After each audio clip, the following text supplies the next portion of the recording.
What's up, everybody? I'm trying out doing a video with a selfie stick instead of holding the phone with my hand. We'll see how this works. I'm out for a stroll on a very, very warm Sunday afternoon, August something, just past the middle of August. I don't know the day. The days kind of all blend in at this point.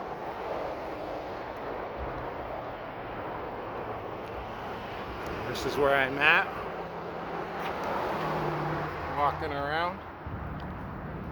I'm going to take you to a park that I like to go to.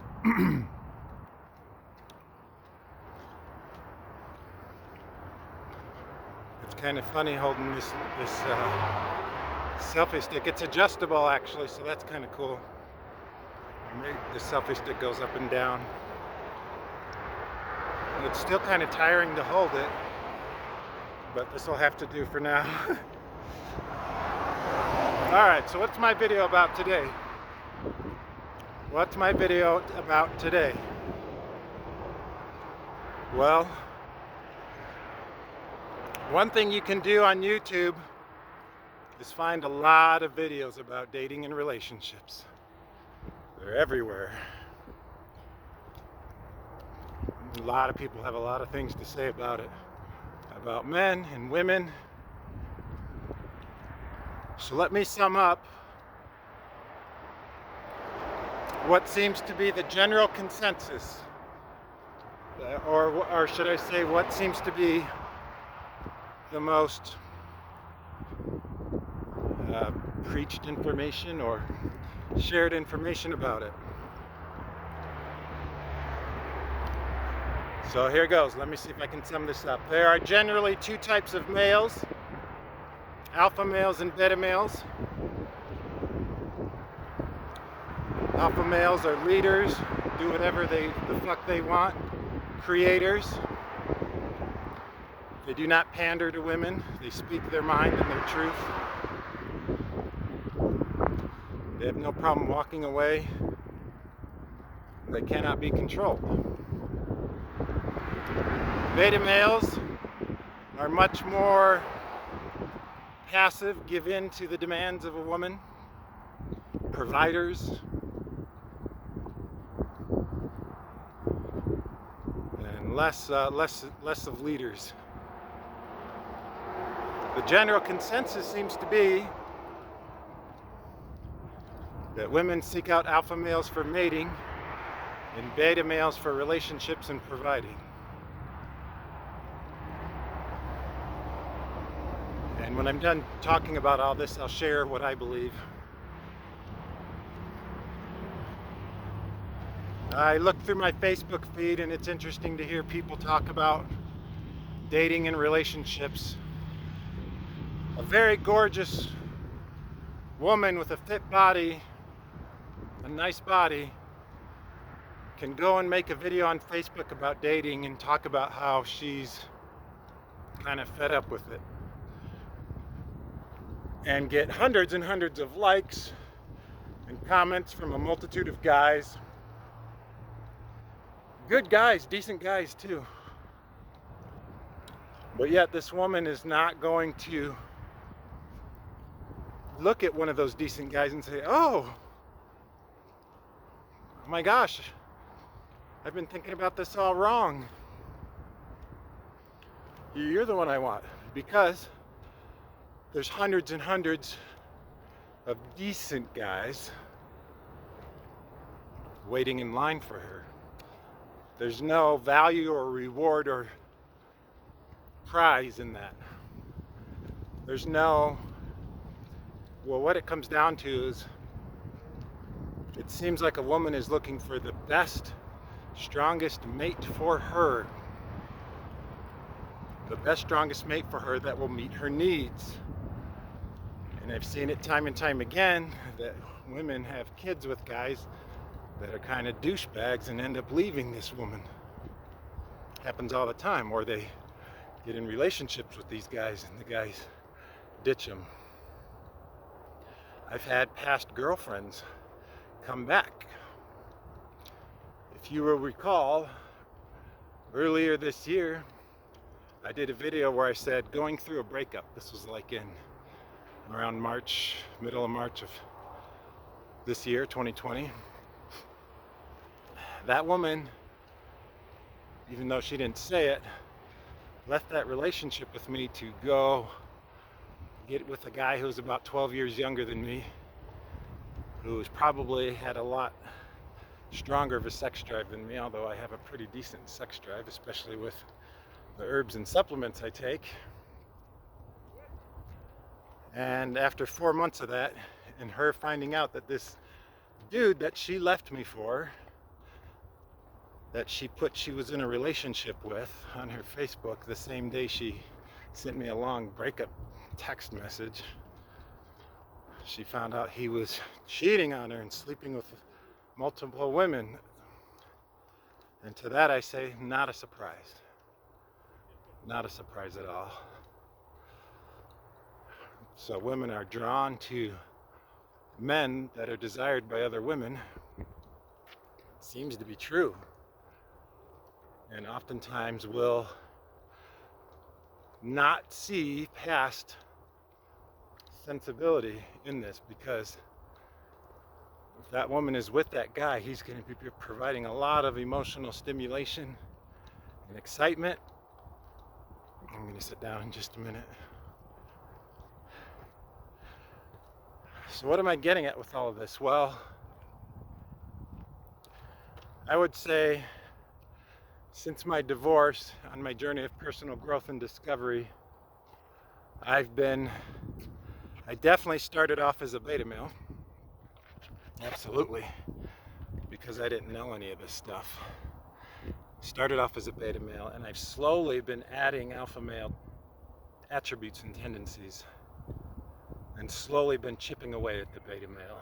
I feel like part of my journey of personal growth and discovery has been to chip away at the beta male in me. And I've been learning to do things like draw my strength from within.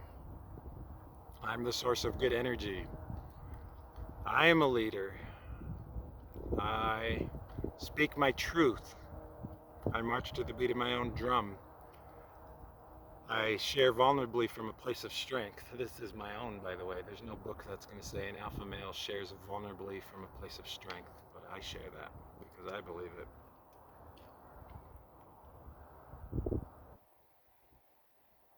And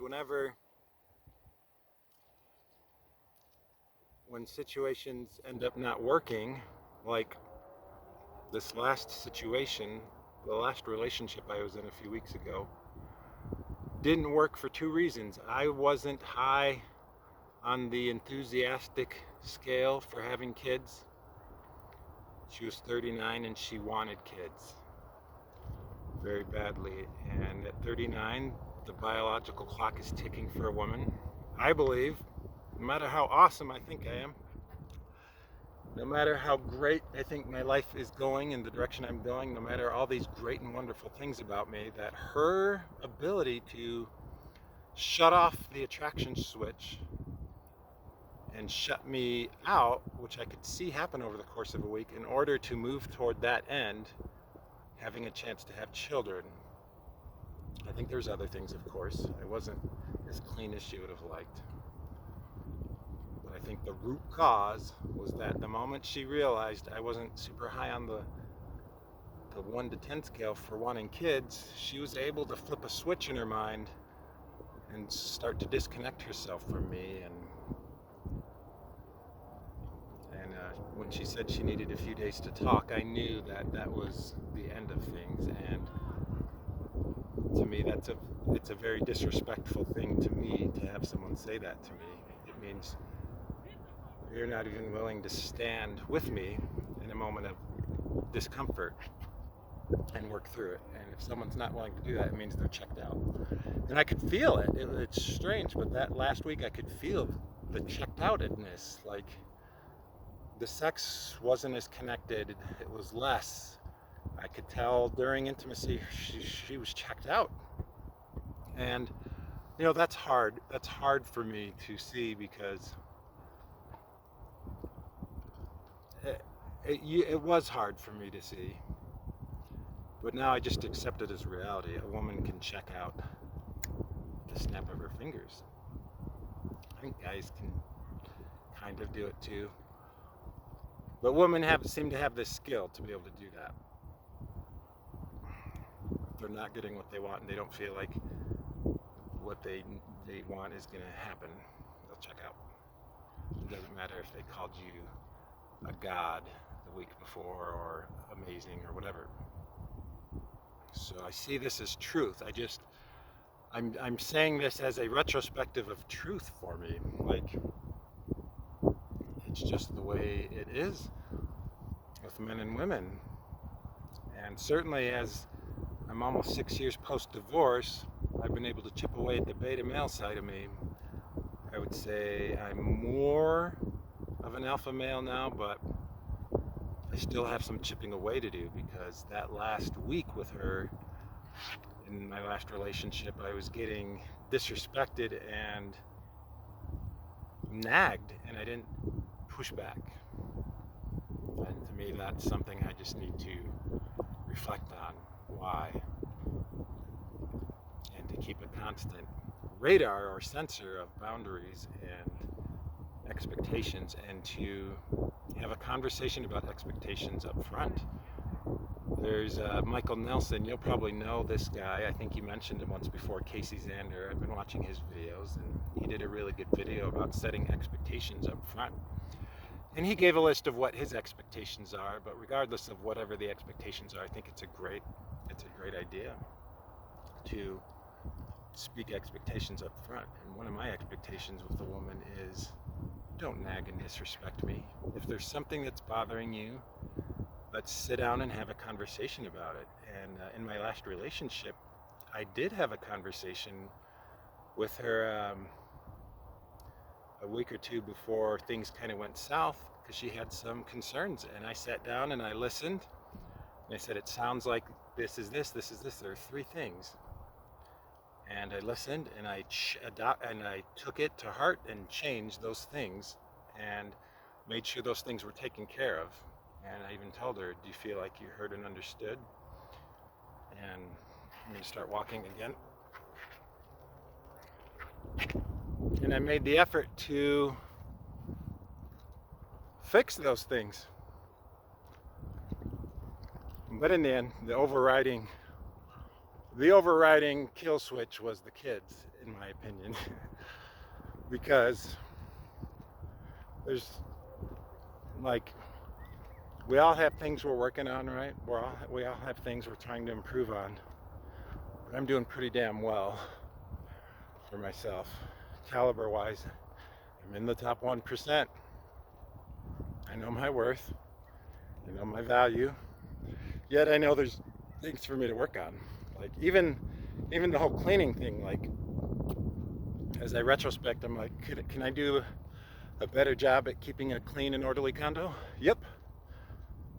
So even though, like, I had this breakup, I don't have an ego. I'm able to see the things that she saw, and I'm able to say, yeah, I'm going to address that. I'm going to fix that. So I've done that. So now I'm like, okay, I'm clean and orderly. I got a kick-ass job. Financially, I'm good. Physically fit. Mentally intelligent. Emotionally stable. I like to dance, have a good time. I know how to have a good time. So to me, the only thing that I have to work on is to maintaining this masculine frame, this good energy all the time.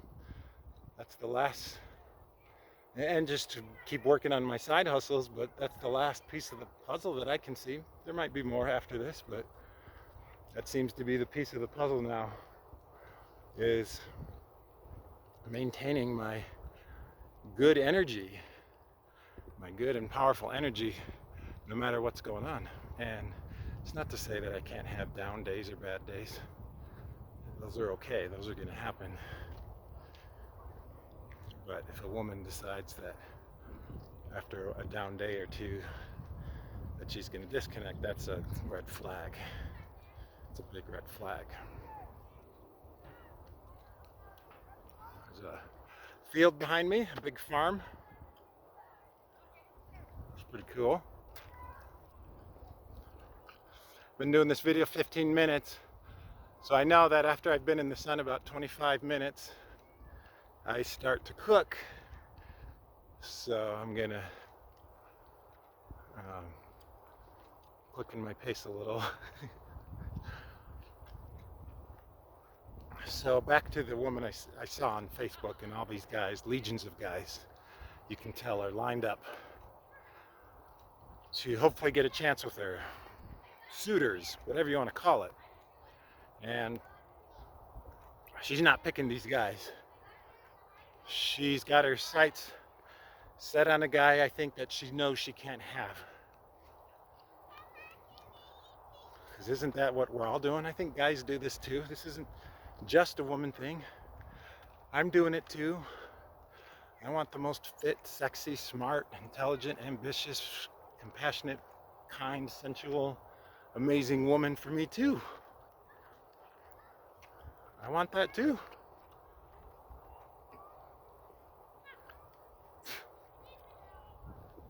But in this wanting of this, I think some damage is being done to men and women and our interactions in relationships together, especially as we get older. Meaning when I was in my early 20s, 22, I got married at 22. My ex-wife was 19 at the time.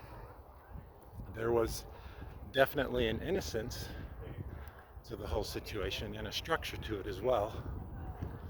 The structure was that's what you do. Like when I was 19 to 21 years of age, I went on a 2-year mission to Ireland for the LDS Church. And kind of the culture and expectation is that once you're done with that, you come back and get married.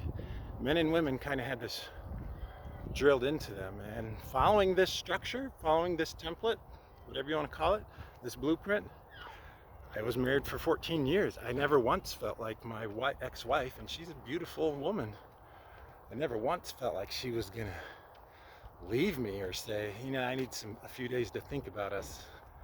Like, yeah, we broke up the first time we talked because she was kind of seeing and talking to another guy, but once she came back after that, it was all good.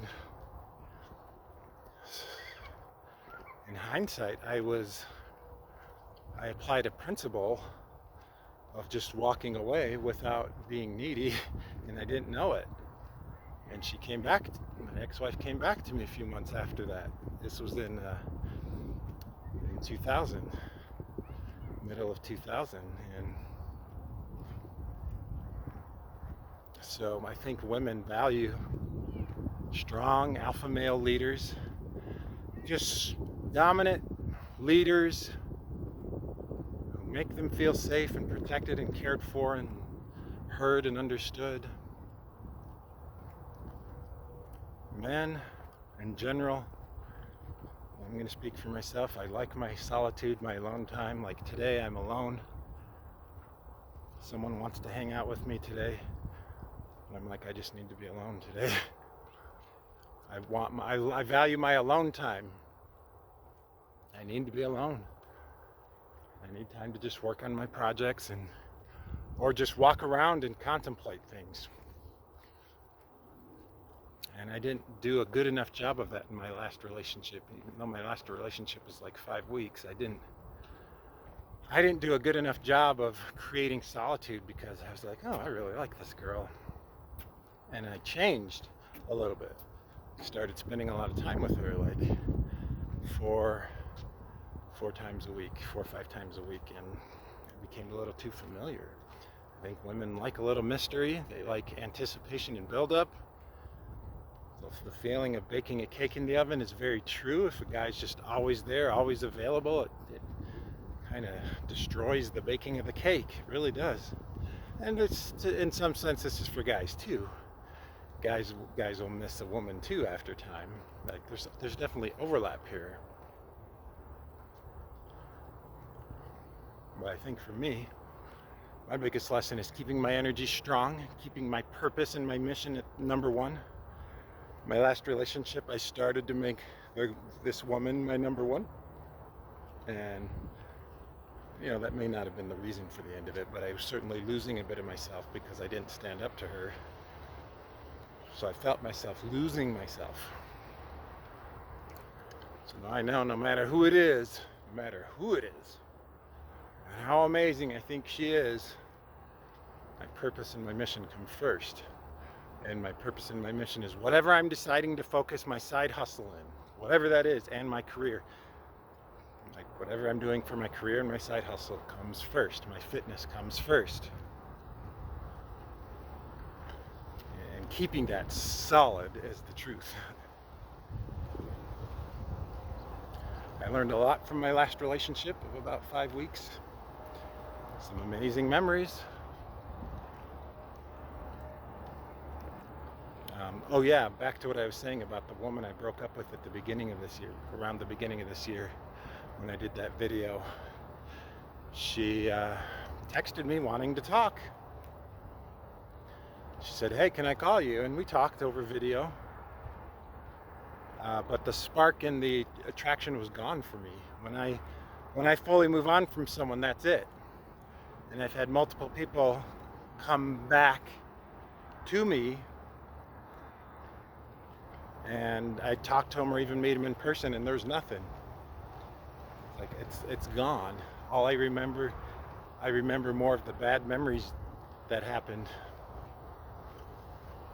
And so she and I talked for about 30 minutes, and I could tell she was frustrated, puzzled that I wasn't going for her. But I don't go backwards. I don't go back to ex-girlfriends, particularly ones that disrespected me and left me for some other dude that they ended up seeing as a douchebag in the past. It tells me this woman doesn't have good judgment. Even though, like, there's a part of me that's like, gosh, it would have been nice to go back to the old times with her. But I overrode that for strength and the truth, so that I can attract someone who will stick with me, who will stay by my side, where we both realize we're at the caliber we're looking for. I think that's everyone's dream. But gosh, it's been a long journey to work on attracting this into my life. Wow. I'm coming up on 43 years of age.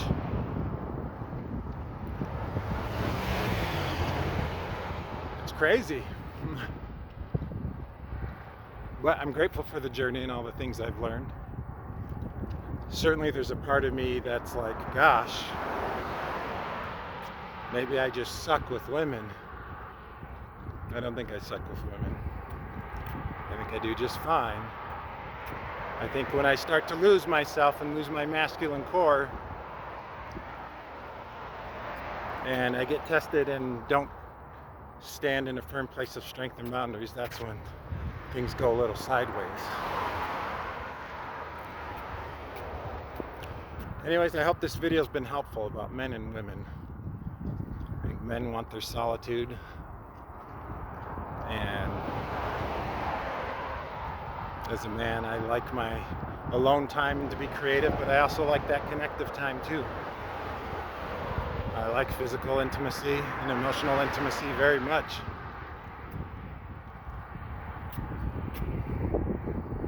It's good stuff, but